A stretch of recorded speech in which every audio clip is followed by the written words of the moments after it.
bienvenidas al Mundo Tal Cual Es, programa de geopolítica donde te vamos a contar todo lo que pasa a nivel internacional y también te vamos a hacer un análisis exhaustivo de todo lo que acontece. Para eso tenemos a nada más y nada menos que nuestro experto Joselo Olascuaga. ¿Cómo andás, Joselo? ¡Qué presentación, Estresado. No me embromes, vos estresado no andás nunca, el mundo anda estresado. Como dice Mafalda, paren el mundo que me quiero bajar. Pero vos, Joselo, nunca andás estresado, no embromes. El mundo anda estresante. También, eso es verdad, eso es verdad. Y por eso estamos acá para contarles de todo ese estrés que anda por el mundo. Igualmente, antes quiero hacer un paréntesis y decir qué hermosa cortina musical que les quiero contar, que el letrista de la cortina musical es nuestro compañero Joselo. Contanos quién canta este tema. Es una composición de Los del Galpón, un grupo de blues y rock de Santa Lucía, integrado por Heavy Tagua en guitarra, Felipe García en bajo, Gonzalo Núñez en batería. Esta fue una de sus primeras composiciones, la primera que grabaron, y ya están haciendo cosas nuevas. Podemos traerlos un día o pedirles que hagan otra para tener más cortinas. Yo prefiero traerlos un día, no pedirles que hagan otra, porque esta me encantó. Es muy buena. Más sí. Adelante podemos pensar de repente, ¿no? Pero bueno, le mandamos un beso enorme desde acá y arrancamos con la temática del día. Que la temática es la postura de China ante la guerra de Ucrania y Rusia. Bueno, yo antes que nada te quería hacer una pregunta, Joselo, porque tú andás necesitando de alguna cita o algo con el presidente de China, con Xi Jinping. Porque acá tengo la agenda, le estoy manejando la agenda. Está bastante completa la agenda en este momento, pero capaz que te podemos hacer algún lugarcito, no sé. ¿Quiénes están? Y hay varios acá. El que no estaría, porque no veo lugar, es Zelensky, por ejemplo, por ahora, ¿no? Quiero saberlo por confidencialidad. Sí, lo estoy diciendo entre nosotros, ¿no? Sí, pero sí. por ahora no estaría anotado dentro de la agenda. ¿Vos necesitás o algo? Yo entro sin golpear al despacho de sí. Ay, bueno, Sí. Somos dos. disculpame. ¿Qué son? ¿Putin, vos y quién más? No, Li Qian y yo, Putin tampoco, tiene que llamar. Ah, tiene que llamar también. Ay, pero parecían tan amigos también, todo. No, hicieron 3 videollamadas antes de reunirse en Moscú. Pero y tienen muchísimas reuniones. Vos sabés, vos llevas el conteo de las reuniones. ¿Cuántas reuniones llevan más o menos? Desde que son presidentes, 30. Pero desde 2002, que empezó sí en el Buró Político Permanente del Comité Central del Partido Comunista de China, y Putin ya era presidente de Rusia desde mayo de 2000. Y vos me decís que Más de él... 50 veces se reunieron. Y vos me decís que él necesita, sí, agendarse y vos no. Qué bárbaro. ¿Cómo es todo acá? Los asesores, viste... Podrías pasarle el pique a Zelensky, ¿no? A ver cómo puede hacer, porque yo que estoy llevando la agenda del presidente de China no puedo colocarlo en ningún lado, vos de repente podés ir con él. Zelensky no es nada. Y Blinken... También, bueno, le podemos pasar el pique a los dos. Blinken estuvo a punto de ir, tenía cita, tenía número, había sacado número, estaba... Bueno, pero no Pero hablemos. apareció un globo aerostático Sí. chino que el viento lo derivó hacia USA. Y bueno, con un cazabombardero, misiles balísticos lo bajaron. Y fue la excusa para que Blinken no viajara a China. Ahora Blinken fue a Vietnam, de paso hacia la reunión del G7 en Japón. Sí. Y es el momento ideal para que aparezca en China con el tema de la paz, porque evidentemente las Bueno. iniciativas de paz están funcionando y no pudo entrar en la foto. Que nunca te pase lo del globo aerostático, porque si no, no podés ingresar. No podés ingresar. Igual, más allá de hablar de los que no ingresaron, hablemos de los que sí estuvieron reunidos. Porque estuvo reunido Putin, como recién hablábamos, estuvo también Macron, estuvo Úrsula, que es la presidenta de la Unión Europea, que me gusta que José lo diga el apellido siempre. Van der Leyen. Exacto. Está mal pronunciado, pero por lo menos lo Está pronuncia. mal pronunciado, decís, bueno, pero a mí me gusta cómo lo pronuncias igual. Estuvo el presidente de España, Pedro Sánchez, y el último que estuvo, y que vamos a arrancar por ahí porque es el tema actual. Nosotros dijimos que acá vamos a hablar de lo actual. Es Lula, el presidente Lula, que hablaron de todo, ¿no? Hablaron desde el tema de la moneda, desde no incorporarse a la ruta de la seda, o sea, hablaron de muchísimos temas, concordaron en varios otros también, así que me interesa desarrollar ese tema. Arranquemos por ahí y después vamos hacia atrás en las otras entrevistas que hubo y que recientemente mencionamos. ¿Te parece, Joselo? Sí, y en las que vienen después. También. Va a ver. El tema de la moneda fue muy importante porque se habló de desdolarizar y de yuanicizar el comercio entre China y Brasil. Y bueno, finalmente Lula es el 20avo que establece un mecanismo de compensación para el renminbi, que es el nombre oficial de la moneda china, cuyas cantidades, o sea, el patrón de medida es el yuan. Pero para mí lo más importante que se decidió es en la parte diplomática. Hubo un inesperado no entrar todavía a Brasil en la ruta de la seda, donde sí ya está Argentina, pero Brasil presentó un proyecto que ya traía de un club de países a favor de la paz, sí, con respecto a Ucrania, pero que es extensivo a la guerra híbrida mundial que los hechos se está dando. Lo presentó a China, China incorporó a China, y ese plan no fue ensombrecido por Xi Jinping con su plan de 12 puntos para Ucrania y su iniciativa global para la paz, que fue anterior incluso, sí, sino que fue un impulso, y Brasil está reencontrando el camino de Itamaraty con importancia en el mundo. Yo pienso que se está proyectando a nivel de potencia media, a partir de su condición de potencia regional, a través del carácter económico, pero también a través de un jugador global que puede resolver conflictos en diferentes lugares del planeta. Vos recién hablabas de una serie de países para unirse a esto que habla Brasil. ¿De qué países estaríamos hablando que es importante? Lo más importante son los BRICS, China, India y Sudáfrica, aparte de los dos que ya están. Perfecto. Que Rusia Y Brasil, y por Brasil. En supuesto. este caso no estaría Rusia ni estaría Ucrania. O sea, aparte, se trata de países que se incorporarían. El número está puesto a proyección. Que no hayan tomado partido por ninguno de los dos bandos. Bien. China está en esa situación, no envió armas a Ucrania, ni para el bando ruso, ni para el bando ucraniano, naturalmente. Y se va a tratar de países del sur global.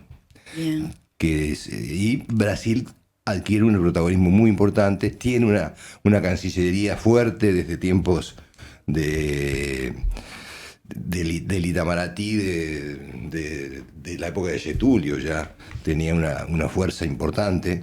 En aquel momento era un subimperio, pero luego con Celso Amorín a partir de 2002 tuvo una proyección aún mayor.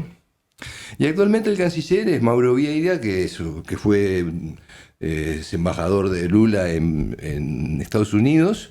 Fue canciller de Dilma durante un año, entre 2015 y 2016. Dilma, que ahora está al frente de los BRICS, ¿no? Del banco. Ese es otro punto Que muy sí, importante. exactamente. Y es que China le ofreció a Brasil la presidencia del nuevo Banco de Desarrollo, así llamado, que es el Banco de los BRICS, el viejo Banco de los BRICS. Exacto. Que fue una iniciativa de Lula desde el año 2006, que él planteó, que ya venía planteando la moneda común de los BRICS y la necesidad de un banco del sur para América Latina, porque el tema financiero es clave.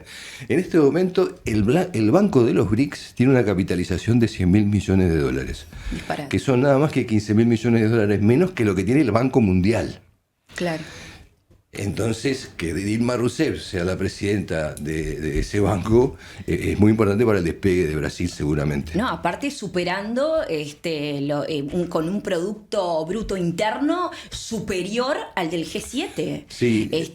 que todavía se dice que para el 2030 crecería hasta un 50% puede llegar a crecer. Esto estamos hablando que el Producto Bruto Interno actualmente es de 31,5% y de 30% en el caso del G7, ¿no? Que está Sí, por sí, arriba. sí. Cuando a fines del siglo pasado, el actual G7, que son las 7 potencias más importantes del capitalismo, o al menos así se consideran ellos,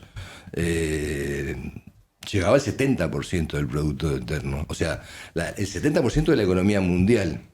Actualmente lo superan los países BRIC, que son 5. Y esto se debe también al gran crecimiento de China, ¿no? A Sí, nivel de económico. China y actualmente de India. Y de India también, Sí, claro. sí, sí. Bueno, digamos que el G7 son Japón, Italia, Alemania, Canadá, Estados Unidos, Reino Unido y Francia. Bien. Y los BRIC, bueno, ya los mencionamos, Sí, Brasil, Brasil, Rusia, Rusia. India, China y Sudáfrica. Y que se quieren agregar 2 más ahora, ¿no? Pienso que en julio, cuando se haga la reunión cumbre de los BRICS en Sudáfrica, se van a incorporar al BRIC Plus, Sí. o sea, no de pronto a los BRICS. Arabia y quién más es que... E Irán. E Irán, E Irán. perfecto. De todos modos, el crecimiento actual de India es superior incluso al de China. Bien. China cerró este primer semestre con 4,5 de crecimiento, lo cual augura que puede superar las previsiones del Banco Mundial, que le daban un 5,5 anual. Pero India tiene una previsión del 6. Entre ambos harían el 50% del crecimiento de la economía mundial este año. Pa, ya lo dijo, bueno, por algo dijo, hemos cambiado las reglas, dijo cuando fue Lula, ¿no? Sí, Sí, será sí, importante. sí, sí, Esa sí, fue sí. una frase que acuñaron varias portadas, hemos cambiado las reglas. Sí, sobre todo en el tema monetario, que ya lo venía planteando Lula, lo recordé desde el año 2006, cuando no era BRICS, era BRIC porque todavía no se había incorporado Sudáfrica, Sí, y planteó el tema de la moneda común. Actualmente va más allá de la moneda común, va en sentido de una moneda global de reserva, sí. que sustituya al dólar en tal sentido. Va a llevar su tiempo y no va a tener los guarismos sorprendentes que algunos pretenden. Pero se está dando porque además no sabemos qué cantidad de bonos del Tesoro de Estados Unidos que tenía en términos de acreedor China, que llegaban a 3 millones de dólares, Sí. ya los canjeó por oro, porque ha comprado oro de manera recurrente, al igual que Rusia, para tener con qué respaldar una nueva divisa que esté basada en metales, principalmente el oro, la plata, pero también en commodities, en alimentos, y que es muy difícil de establecer, aunque hace más de 15 años que lo está trabajando Sergei Grasiev, que es el ministro de Macroeconomía de la Unión Económica Euroasiática. Incluso ganó un premio en Astana en el año 2010 por su iniciativa de moneda basada, que a su vez tenía el problema de la fijación de precios, pero que es un mecanismo que ya había imaginado en su momento cuando criticó a Bretton Woods los economistas de la época.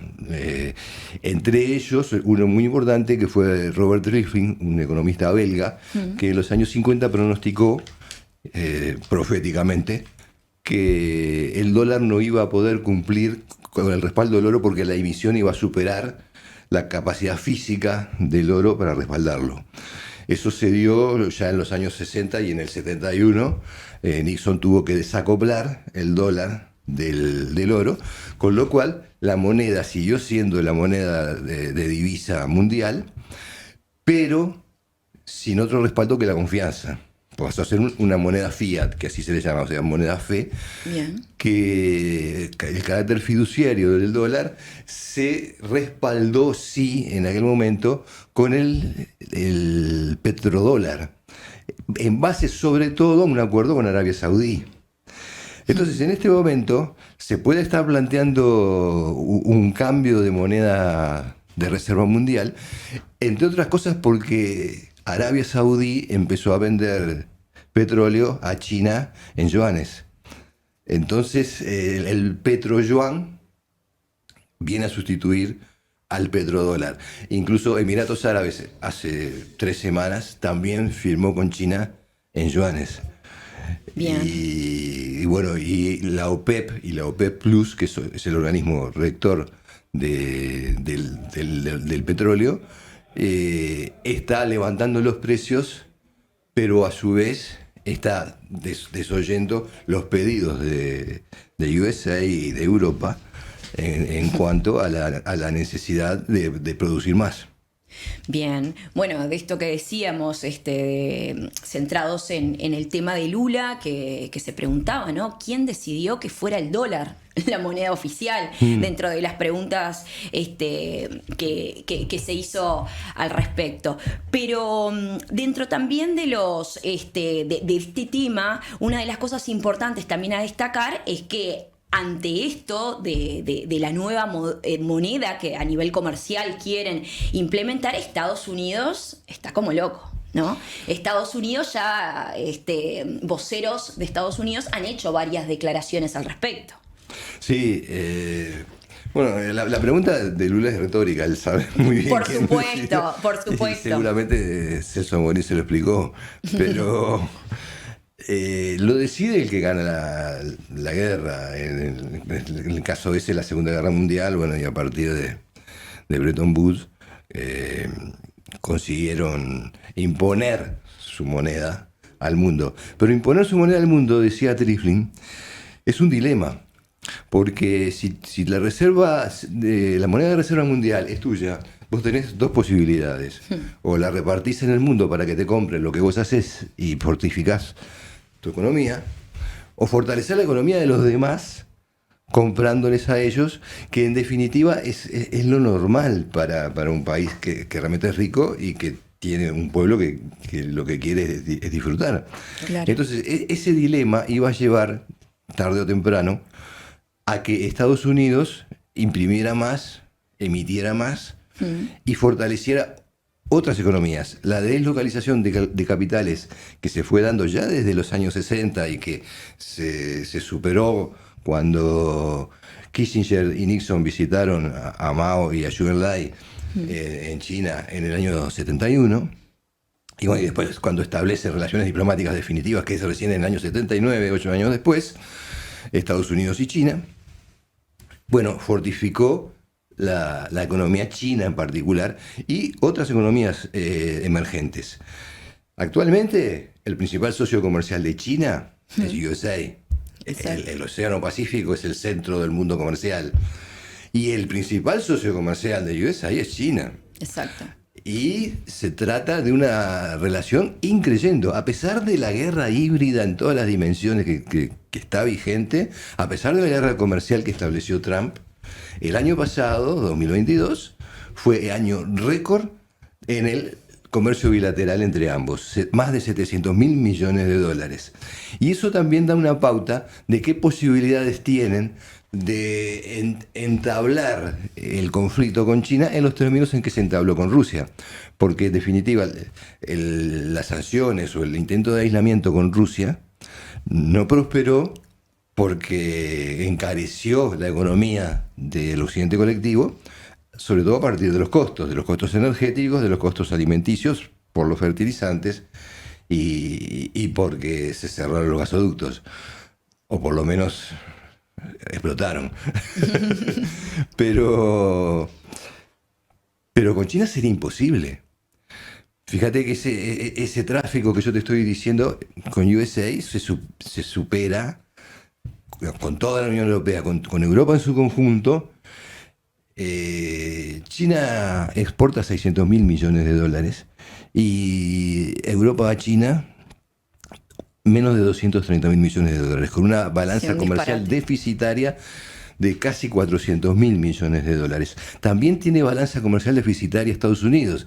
Es decir, que lo mismo que les pasó con Rusia, de que es más lo que necesitan del otro que lo que le dan, con China sería terrible. No solamente implicaría inflación, no solamente implicaría aumento de costos y recesión si combaten eso desde el nivel monetario con alza de las tasas de interés bancario, sino que podrían llegar a desabastecimientos importantes, claves. En cambio, Brasil, fíjate vos, es el único país fuerte de economía grande. Brasil es la primera economía de América Latina con 2 billones de PBI. Bien, y aparte China es su primer socio comercial de Brasil. China es su primer socio comercial, intercambian anualmente unos 180 mil millones de dólares. Disparate. Pero el superavitario en la balanza comercial es Brasil. Claro. Es una situación exclusiva que tiene Brasil en el mundo, siendo que China es el principal socio comercial de la mayoría de los países del mundo. Entonces podemos concluir que en esta reunión que hubo con Brasil, o sea, con Lula y con el presidente de China, que fue un golazo también para Brasil, ¿no? Porque aparte quedaron 15 propuestas en el tapete que fueron muy importantes para Brasil. A nivel, no solo a nivel país, sino a nivel global, a nivel de BRICS, a nivel de todo. Fue muy importante esta reunión. Yo insisto que lo más importante es lo diplomático, para mí. La revitalización de Brasil volviendo al mundo, volviendo con Itamaraty, volviendo con una propuesta de paz que lo implica en el futuro. Porque, por ejemplo, esto tenemos que verlo de una manera bastante pragmática, que es la manera en que lo ve China y en que lo ven todos los estadistas de todo el mundo. Ahora China hace una inversión de 10.000 millones, es un pequeño ejemplo, ahora hace 2 días, de 10.000 millones de dólares en Afganistán para el desarrollo del litio, para la producción del litio y con tecnología en Afganistán. Ese es el resultado de la paz en Afganistán. Claro. Ahora, el reinicio de relaciones que se dio entre Arabia Saudí e Irán, que se plasmó en Beijing con la presencia de Wang Yi, el anterior canciller chino. Que eso fue un golazo al ángulo. Al ángulo hace un mes. Claro, eso fue. Hace un mes inesperado, además, sorpresivo. Implica la paz en Yemen. Claro. Que una guerra que venía tiene 8 años de guerra, con más de 300.000 muertos, que no apareció en ningún lado, pero que implicaba un retroceso para la ruta de la seda. Que ese tema de la paz de Yemen es muy importante y vamos a estar hablando más adelante también al respecto. Sí. Entonces la paz en todos los lugares significa oportunidades comerciales. Exacto. Para los países que la forjan. Que en este caso Brasil entra en eso. O sea que la paz la compramos con dinero, decís. No, que la paz redunda a nivel en prosperidad económica. Totalmente. Y que de esa prosperidad económica, evidentemente, quienes estuvieron en las negociaciones y resolvieron. Fíjate que la segunda reunión la primera reunión en Beijing entre Arabia Saudí e Irán, concurrieron Raisi, el primer ministro iraní, concurrió el príncipe Mohammed bin Salman por Arabia Saudí, y te reitero, estaba Wang Yi, que actualmente es el presidente de la Comisión de Exteriores del Comité Central del Partido Comunista de China. Bien. Que es un cargo que en realidad en la Cancillería es más importante que el propio canciller. Pero después, cuando todos vaticinaban que eso podía quedar en aguas de borraja porque no había algo tan importante que dijera tantos años de guerra entre ellos, porque Arabia Saudí apoyaba a los suníes en Yemen e Irán apoyaba a los hutíes en Yemen. Eran 2 países que estaban en guerra. Ahora se juntan nuevamente en Beijing, esta vez con el nuevo canciller, que es Qin Gang, de China, que es un botija. Hace 2 semanas cumplió 57 años, fíjate. Un niño. Un gurí para las circunstancias. Y ya adelantan una reunión por Siria, porque Arabia Saudí también resolvió, el príncipe Mohammed bin Salman, reunirse con al-Assad, el presidente de Siria, Y va a haber una cuatripartita entre Rusia, Arabia, Irán y Siria, Sí. que evidentemente, y Turquía, perdón, Ah, claro, por Siria, Irán y Turquía, bien. que evidentemente va a ser un escollo para la ocupación territorial que tiene Estados Unidos en el norte de Siria y que explota 2 pozos petroleros allí, porque está respaldada por Turquía, y si Turquía se suma también a esta iniciativa, que es una iniciativa de paz por Siria, entonces todo eso después redunda en, por ejemplo, la paz en Afganistán también redunda en el corredor económico que atraviesa Pakistán hacia el Golfo Pérsico, y que ya está construyendo allí un tren bala China. Claro, y va muy rápido además. Sí, por eso me reía, porque tren bala, pero los chinos son un tren bala realmente. Sí, porque van a una velocidad. Van a 1000. Van Están a en 1000. todo, es increíble. ¿Qué te parece si vamos a un pequeño corte? Y en un ratito continuamos con toda esta agenda, de citas del que tuvo el presidente de China, que ya me gustaría ser el presidente de China para tener tantas citas, che. Bueno, Ya, vamos ya a un corte. después el miércoles siguiente vamos a ver las de Rusia, Sí. y luego las de USA. Bien, me encanta decir USA, estás muy Sí. cheto, José, lo diciendo USA. Bueno, vamos a un corte y enseguida volvemos con más El Mundo Tal Cual Es.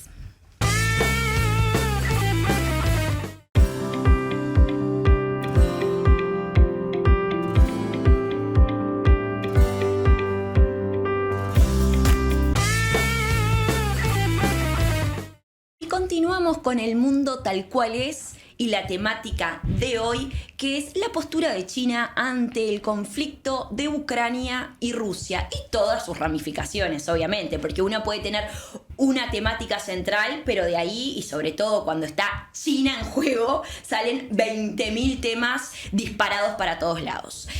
En el bloque anterior terminamos hablando de esta reunión que tuvo Lula hace poquito, hace días nomás, en China. Ahora vamos a recorrer un poco, como habíamos dicho al principio, la agenda de reuniones y vamos a irnos a la primera. Vamos a dar un salto, ¿te parece, Joselo? Bien. Nos vamos con Putin, con el gran amigo de Xi Jinping, que tuvo muchísimos encuentros, muchísimas videollamadas, como decía también, 3 videollamadas antes, como decía Joselo. Y bueno, esto trajo cola, ¿no? Porque Estados Unidos se puso como loco, fue uno de los países que se puso como loco porque dice, ay, ¿qué dicen? Que no tienen postura y el primero en ir es Rusia, que no tienen postura ante esta guerra. Y bueno, es complicada la situación. De hecho, al jefe de la diplomacia china, ¿no? Al jefe, ¿cómo es que se llama el jefe, Joselo? Kim Gang en este momento. Kim Gang, perfecto. El jefe de la diplomacia china, al gurí, como decís tú, se le fue toda la diplomacia. Bueno, no voy a decir otra palabra dónde se le fue la diplomacia, pero se le fue la diplomacia porque Estados Unidos, como que acá tengo palabras exactas, ¿no? Entonces dice... cuando Estados Unidos se puso como loco con este tema de la postura que tenía, ¿no? Dice, China no ha creado la crisis, le contesta el jefe de la diplomacia. No es parte en la crisis y no ha proporcionado armas a ninguna de las partes en conflicto. Acá es donde se le va la diplomacia. ¿Por qué demonios culpan a China y amenazan con sanciones y presiones? ¿No? Esto ante los dichos de Estados Unidos, que estaba totalmente enojado ante la postura y ante esta reunión. Bueno, así es como está funcionando el mundo en este momento, ¿no? Está bastante en ebullición, José. Sí, China tenía obviamente un papel distinto hace tan solo 30 años. Cuando Deng Xiaoping comienza el proceso de apertura en el año 78, planteó una consigna que fue prácticamente dogma para China durante décadas, que era no mostrar el brillo, jamás aspirar al liderazgo y desarrollar las capacidades. Bien. Entonces, obviamente iba a llegar un momento en que el desarrollo de esas capacidades iba a ser tal que al mostrar un poquito el brillo y al asomarse al liderazgo, iba a generar amenaza. Exacto. Actualmente no tuvo más remedio que tomar el liderazgo. Yo te diría que a partir del momento que comienza la guerra comercial, a partir de Trump, y Xi Jinping en el foro de Davos se plantea como defensor incluso del libre comercio.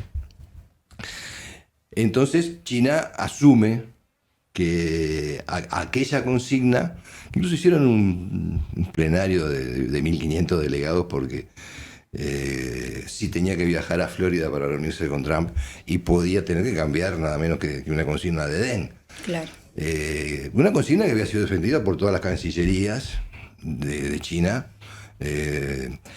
Pero vos fíjate que ya en aquel momento, quien fuera el canciller de Hu Jintao, presidente del principio de este siglo, Jiang Jiechi, fue quien concurrió a la primera cumbre diplomática que tuvieron con el gobierno de Biden, que se realizó en Alaska.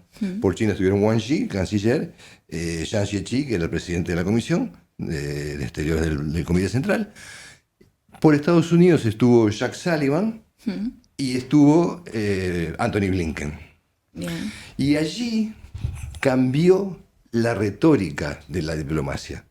Porque las redes chinas, que China tiene su propio internet y a partir de la red Weibo viralizaron una respuesta que le dio en ese momento a Sullivan, Jiang Jiechi, que le dijo que en este momento Estados Unidos no está en condiciones de negociar con China desde una posición de fuerza. Eso fue viralizado. Y luego aparecen, a partir de los voceros de Cancillería, que son muy agresivos, a partir sobre todo del tema del COVID, de lo que ellos consideraron que era una guerra biológica y a la que le tienen bastante temor por la vulnerabilidad que significa para China tener tanta homogeneidad poblacional. China tiene entre un 90 y un 95% de su población de la etnia Han. Y si bien le dan mucha importancia a las otras 35 etnias que tienen, para el caso de un virus étnico por código genético, es un factor de vulnerabilidad. Por eso, entre otras cosas, el COVID-0 y el enorme entrenamiento que se dieron un techo de entrenamiento para, entre otras cosas, para disuadir, para que quien quiera hacerlo piense que no va a tener éxito. Ahora están más bien en el tema de la disuasión ya militar y en el tema concreto de Taiwán. Pero volviendo a Jiang Jiechi, comienza una nueva era que tanto Wang Yi, al igual que este canciller actual, Qin Gang, traducen en una confrontación con USA. Empieza la confrontación. USA. Empieza la confrontación. Y dentro de esa confrontación, esas palabras que tú citaste son interesantes, pero son quizás las más suaves que dijo este nuevo canciller. Quisimos ser light, porque hubo más derrape, decís vos. Bueno, la semana pasada, Annalena Baerbock dijo públicamente que China era quien más influye en Rusia y por lo tanto debería exigirle que retire sus tropas de los territorios de Ucrania. Y la respuesta, ¿cuál fue? Lo que menos necesita China en este momento es un maestro occidental, le contestó. Mirá, ni lerdo ni perezoso, se le sigue yendo la diplomacia, pero está bien, está bueno. Bueno, en realidad siempre se han mantenido, siguiendo con la palabra de diplomacia, diplomáticos, ¿no? Siempre se han mantenido respetuosos ante diferentes cosas. También sabemos que China es un país que nunca utilizó armas. Siempre es un país muy precavido, tanto en palabras como en acciones en cuanto a armas, etcétera. En este caso es como que rompe un poco con los esquemas este canciller, este jefe de la diplomacia, y está respondiendo. Y está bueno también que se responda, ¿no? Está bueno que se haga este intercambio, porque si se sienten de alguna manera ofendidos o atacados, y bueno. Son distintos momentos, pero también son distintas propuestas, porque para la paz en Ucrania, China elaboró un documento que son los 12 puntos. Exacto.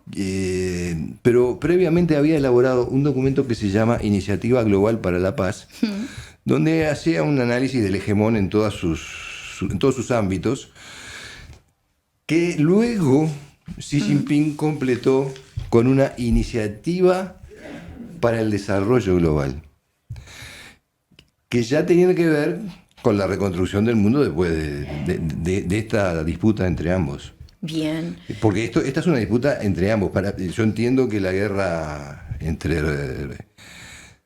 Rusia y Ucrania es una guerra proxy, le llaman, que es una guerra de aproximación entre USA y China. Bien.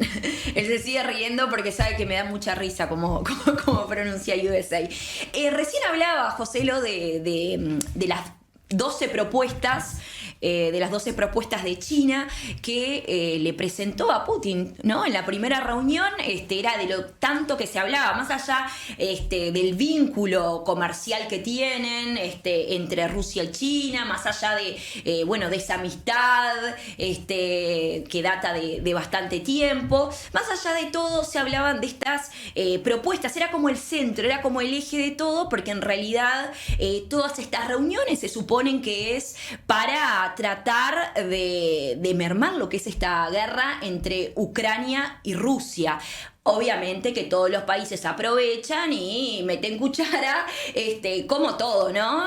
Para su propio país, van también con la excusa. No solo con la excusa, porque quieren, por supuesto, la paz, pero por otro lado, aprovechan para hablar con Xi Jinping, con este poderoso presidente chino, y para poder negociar diferentes cosas. Pero dentro de las 12 propuestas de China, hay dos que es muy importante, que lo hablábamos con José off the record, que me parece importante nombrarlas, que es la número 1, por ejemplo, que es el respeto a la soberanía de todos los estados. Esto con base en los principios de la Carta de la Organización de las Naciones Unidas, independientemente de su tamaño, fuerza, debilidad, riqueza o pobreza. Analicemos esta primera propuesta de China. Bueno, deja abierta la interpretación de soberanía para que pueda haber realmente un diálogo. Exacto. Es muy importante. Y también, en definitiva, esas 12 propuestas están referidas a Ucrania, pero son extensibles a la guerra híbrida con Estados Unidos. O sea, claro, esto es como son muy indirectas, ¿no? Claro. También las propuestas. El tema de Taiwán también está ahí, porque claro. China ahí con ese primer punto se muestra muy segura de las posibilidades de separatismo en Taiwán, donde hubo elecciones departamentales que ganó el Kuomintang por margen, que es una fuerza política que considera que China es una sola, más allá de que considere que la China es una sola, tiene que tener centro en Taipei. Sí, sí, sí. Y fue una gran votación justamente para el nieto de Chiang Kai-shek, que fue el... Envidio la memoria que tenés para todos los nombres, José, lo es increíble. Para mí es increíble, la verdad. Bueno, y el Partido Democrático Progresista, que es el de la actual primera ministra, concurrió a Estados Unidos y sigue teniendo tráfico de armas con Estados Unidos. Entonces, esa propuesta apunta también a que, bueno, los temas de la soberanía, según están pautados en la ONU, son temas para discusión general. Perfecto, está bueno eso de que analices eso que entre líneas, ¿no? Es algo más general y no algo tan específico. Porque tenemos que tener en cuenta que los 4 oblasts que se integraron a Rusia, Lugansk, Donetsk, Cherson y Zaporizhia, lo hicieron con referéndum.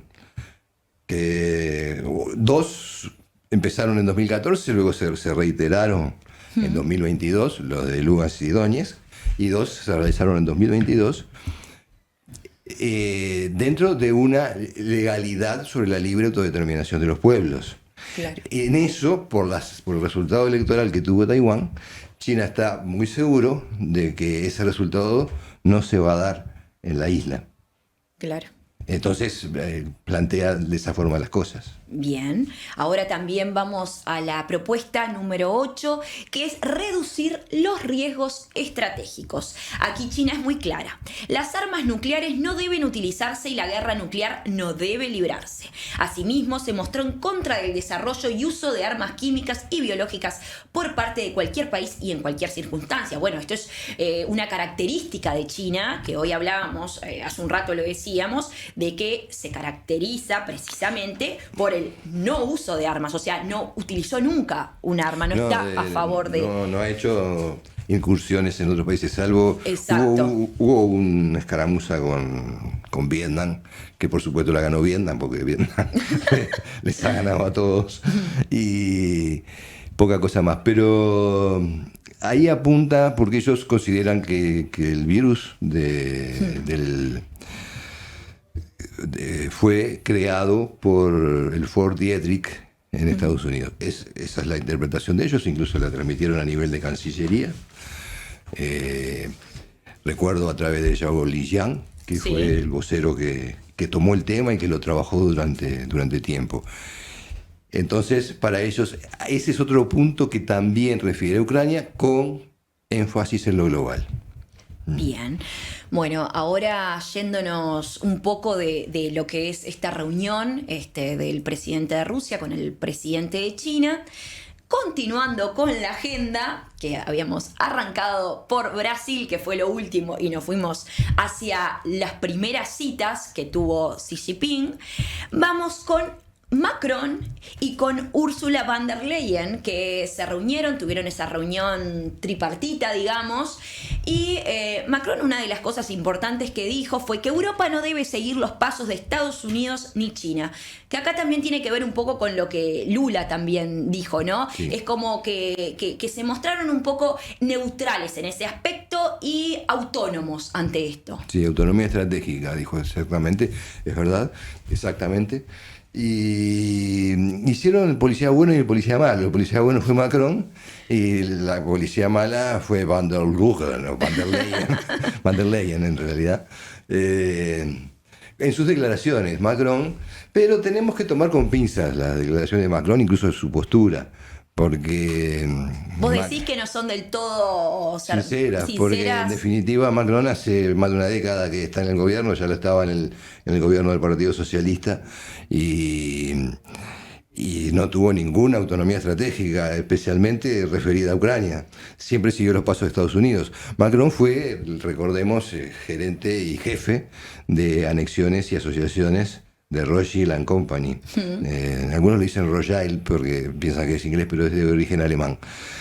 Entonces sigue trabajando en ese sentido. Lo que ocurre es que también en la Fed, donde Rothschild es uno de los 12 bancos privados que la integran, existen distintas posiciones y las filtraciones estas que ocurrieron del Pentágono, sí, que dicen que fue un soldado, pero yo entiendo que fue el Pentágono mismo, o parte del Pentágono, es que significan que, bueno, primero que están preparando la opinión pública para que no haya... Vos decís que esas filtraciones fueron mismas de ahí, de gente del Pentágono. Sí, no puede ser una persona sola y no puede ser una persona tan... Fue algo organizado, tan digamos, subalterna. sí. No, eso son sectores de... Ellos tienen que trabajar a la opinión pública para bajar las expectativas que crearon durante todo el año con la propaganda, Sí. de que iba a haber una contraofensiva avasalladora de Ucrania en la primavera-verano boreal. Bien. Entonces, filtraron la realidad en parte, porque son documentos manipulados antes y después de las supuestas filtraciones, que la realidad en el terreno no es esa. Eso se traslada actualmente a la reunión que están teniendo que ya están terminando en Japón los ministros de Relaciones Exteriores del G7, los 7 países que ya nombramos. Sí. Entre ellos, bueno, justamente nombramos a Annalena Baerbock de Alemania, que es la ministra de Relaciones Exteriores, allí el canciller es el presidente, que es Olaf Scholz, y que tienen posiciones diversas.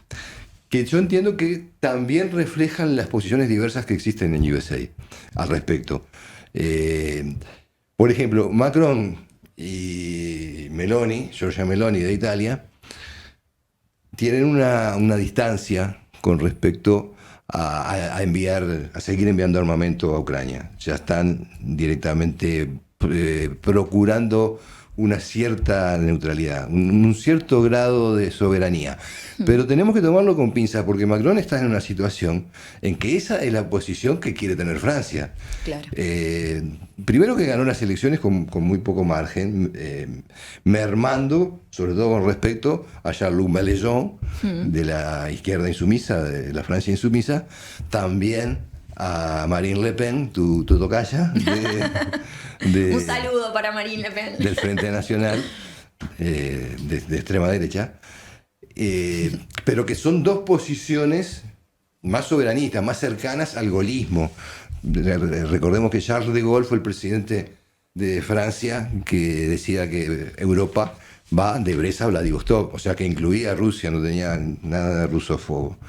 Incluso yo soy de los que piensan que en algún grado, en algún aspecto, y con bastantes matices, el Mayo francés del 68 fue una operación para terminar derrocando a Charles de Gaulle por esa posición que tenía. Que, influyó incluso en los gasoductos que comenzaron a conectar a la Unión Soviética de aquella época con Europa occidental. Bien, eso es un libro abierto, me encanta escucharte. ¿Te lo dije alguna vez o...? No. Bueno, lo estoy diciendo en público. Gracias. Muy amable. No, por favor. Bueno, ahora nos vamos, si te parece, a España. ¿Querés? Bueno, te invito a viajar a España. Bueno, porque Pedro Sánchez, el presidente del país español, también viajó y estuvo con Xi Jinping. Ahora, hay algo que yo no entiendo con esto porque hay una relación tóxica importante, ¿no? En este tema de España que apoya, bueno, está dentro de la Unión Europea, ni que hablar, entonces apoya a lo que es Ucrania y al mismo tiempo Estados Unidos, porque obviamente que Estados Unidos está apoyando lo que es Ucrania, y al mismo tiempo es todo como... Y España tuvo varios conflictos últimamente también con Estados Unidos, entonces es como raro este amor, odio, esta relación tóxica. Si quieren la definición que está tan de moda de relación tóxica, es esta, es la de España. Habla un poco de eso, por favor. Sí, es evidente que es muy perjudicial para Europa todo lo que está ocurriendo y es bastante confuso porque gobiernos de izquierda, o que se autoperciben de izquierda, o por lo menos se dicentes de izquierda, tal el de Pedro Sánchez, o por ejemplo el gobierno de Draghi en Italia, que ya no es más gobierno, pero que también tiene un origen en el Partido Comunista italiano. Finalmente termina ganando Meloni, termina ganando la derecha. Y la derecha resulta más independiente, más soberanista, con cierto margen de maniobra frente a los dictados de USA, que esos gobiernos de izquierda. Pasó también en Suecia, gana la centro derecha y por lo menos se cuestiona a quién benefician y a quién perjudican las sanciones. Claro. Hablamos ya del resultado en Francia, pero en definitiva, Europa se quedó sin el gas. El petróleo lo está comprando refinado por India al 30% más caro. Fue un gran negocio para India, entre otras cosas, en los países que están creciendo. China misma le está vendiendo gas natural licuado ruso que compra China con un descuento del 30% y que se lo vende al precio de mercado a Europa. Porque aún ese gas licuado es más barato que el que le vende Estados Unidos. Y Estados Unidos está haciendo el agosto con su lobby petrolero gasífero, vendiendo gas licuado, que Europa no le alcanza además porque no tiene infraestructura para recibirlo. Entonces todas esas sanciones que pusieron, y reitero, hubo gobiernos sedicentes de izquierda en eso, que la derecha las cuestionó. De hecho lo cuestionó especialmente Víctor Orbán, Bueno, Víctor Orbán es un caso particular, es el presidente de Hungría, pero bueno, fue en sus inicios fue el presidente de la Juventud Comunista de su ciudad natal, luego fue neoliberal, luego fue nacionalista. Bueno, no sabemos qué puede ser más adelante, pero sí cuestionó la política. También la cuestionó, ahí sí, desde la izquierda, el presidente de Croacia, Milanovic, que estaba a favor de aceptar aquel documento sobre la seguridad indivisible que presentó Rusia a la OTAN. Fue el único que se expresó a favor dentro de lo que es OTAN, Unión Europea, porque Serbia, ya sabemos, bueno, hay otro partido de izquierda que es el Partido Progresista, con Vučić de presidente, que no pertenece a la OTAN ni a la Unión Europea y que está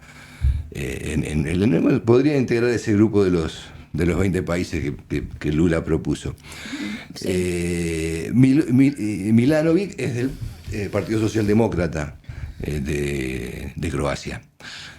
Pero después Europa necesita una independencia, necesita esa autonomía estratégica, sea cierta, la procure porque está muy, digámoslo en términos nuestros, apretado por las manifestaciones y por las movilizaciones que son crecientes en Francia, Macron, y que lo trasladó a un G7 en Japón que no está pudiendo tener un documento de consenso y que en definitiva no pudo lanzarse, sobre todo contra China.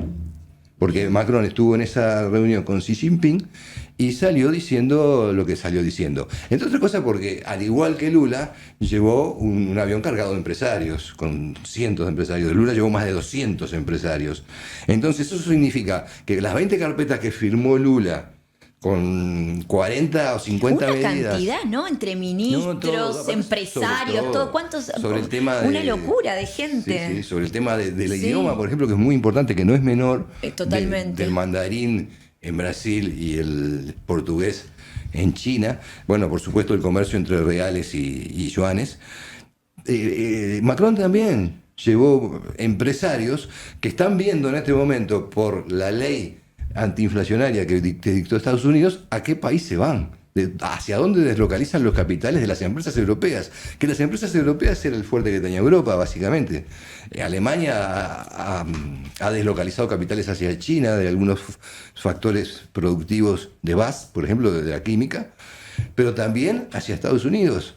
Volkswagen ya tenía ramificaciones en China, ahora también las tiene en Estados Unidos. Entonces están viendo a qué país ir, porque el costo de la producción en Europa subió muchísimo y tienen que ir a países con energía barata. Lamentablemente nos queda muy poquito, Joselo, nos queda muy poquito, así que lo de Pedro Sánchez lo podemos cerrar con su tuit que dirigió a Ucrania y dijo: no os los dejaremos solos. ¿Cómo me sale el español? Más o menos, ¿no? Más o menos. Bueno, lo voy a seguir practicando. Bien, muy bien. Me sale muy bien. Gracias, Joselo, yo sé que me ibas a apoyar. Bien. Bueno, entonces, en un minuto, yo sé que es poco, pero 1 o 2 minutitos, me gustaría que me digas un poco sobre el desarrollo de las políticas de China en Asia Occidental, ¿no? Enfatizando un poco de lo que ya veníamos hablando, que es la paz en Yemen, pero no más de 2 minutos, porque después seguimos con otra mini preguntita y nos vamos, pero nos quedan 4 minutitos nada más. Bueno, si nos quedan tan pocos minutos, yo te daría un panorama más general.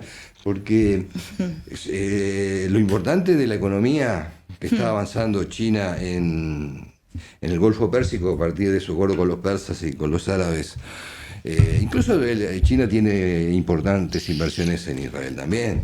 El puerto de Haifa, que está tercerizado a una empresa india, pero trabajan en desalinización de aguas. Está teniendo una presencia cada vez mayor en África, en América Latina, en Asia Occidental, pero a su vez está teniendo crecimiento frente a un occidente colectivo que está en recesión y que sigue con inflación, que es lo que los economistas llaman la estanflación, inflación más recesión.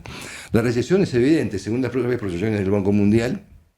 Este año Rusia va a crecer un 0,5, un 0,3, 0,1 Alemania, 0,6 Francia, 0,7 Italia. Reino Unido va a tener un decrecimiento menos 0,3. Estados Unidos va a tener un 1,5, pero luego de esta crisis bancaria, sobre todo del Silicon Valley Bank, que no solamente afectó a 4 bancos que quebraron en Estados Unidos y al Credit Suisse en Europa y también al Deutsche Bank, sino en Japón Totalmente. al SoftBank, que tuvo una repercusión muy importante para China porque significó el regreso de Jack Ma, el presidente. Y que eso de seguramente Alibaba. lo vamos a desarrollar también en programas siguientes porque es un tema súper importante Sí, también. aunque para el siguiente tenemos Rusia, que es Lo sé, en programas siguientes. No sabemos si Sí, es el el siguiente próximo, mismo o sí. no. Y Entonces, la sí. proyección del crecimiento de China e India, pero a su vez de la inflación, China tiene una inflación del 1,5 y en Estados Unidos la inflación oficial no baja del 5,5. Entonces, eso hace que la competencia entre ellos económica, Sí. la competencia comercial, esté muy desventajosa para el occidente colectivo. Eso se resuelve con una guerra que evidentemente complique no solamente a China, sino a todo el Asia sudoriental. Sí. ¿Por qué? Porque el sudeste asiático está teniendo también crecimiento. El periodista David Goldman, que es uno de los mejores analistas del mundo, en Asia Times, hacía un extenso estudio donde básicamente ve en qué zonas avanzó un 30% el comercio entre China y la ASEAN, que es la Asociación de los Países del Sudeste Asiático, que son 10 países, pero que son el entorno económico de China. Y bueno, son básicamente Filipinas, Laos, Vietnam, Camboya, Myanmar, Singapur, Malasia y Bahrein. Y Brunei, perdón. Entonces, en esa guerra serían muy perjudicados los países de la ASEAN, y aparte de China.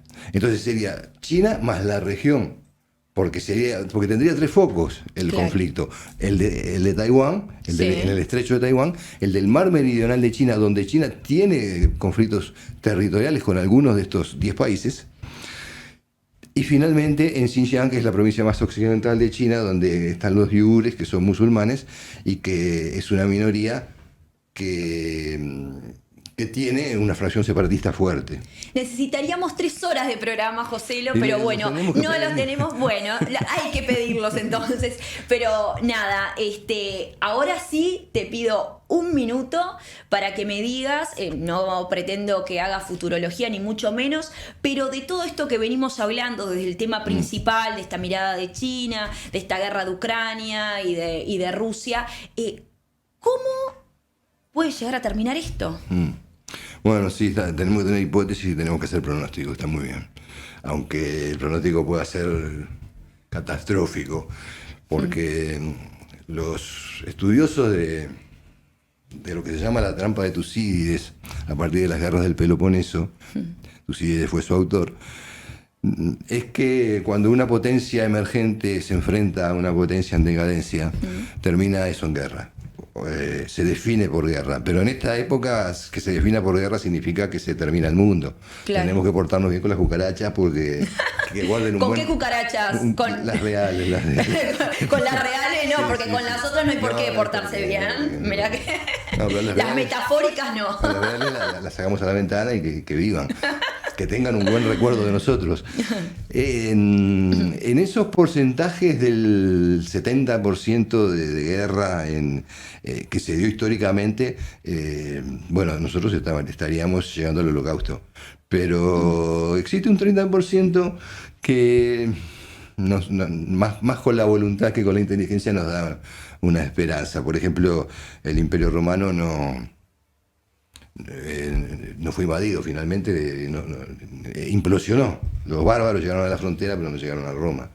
Y por otro lado, implosionó la Unión Soviética, implosionó el Pacto de Varsovia. O sea, existen procesos de implosión que pueden volver a repetirse cuando la disuasión es tan tremenda, ¿no? Y pienso que la idea de China, partiendo de Sun Tzu y de Confucio, es ganar ganar esta guerra antes de ganarla, o sea, Me gusta eso. antes de pelearla. Ganar esta guerra antes de pelearla. Bueno, muchísimas gracias, Joselo, muchísimas gracias a todos. Que la verdad que en este mundo de la inmediatez, como hablábamos hace un rato con Joselo, qué importante es la profundización. Entonces está bueno que podamos tener este tiempo para, con este experto, con este genio de Joselo, poder profundizar cada tema. Les mandamos un beso enorme y nos reencontramos en el próximo programa del mundo tal cual es y no tanto el que nos gustaría que fuera. Chau, chau.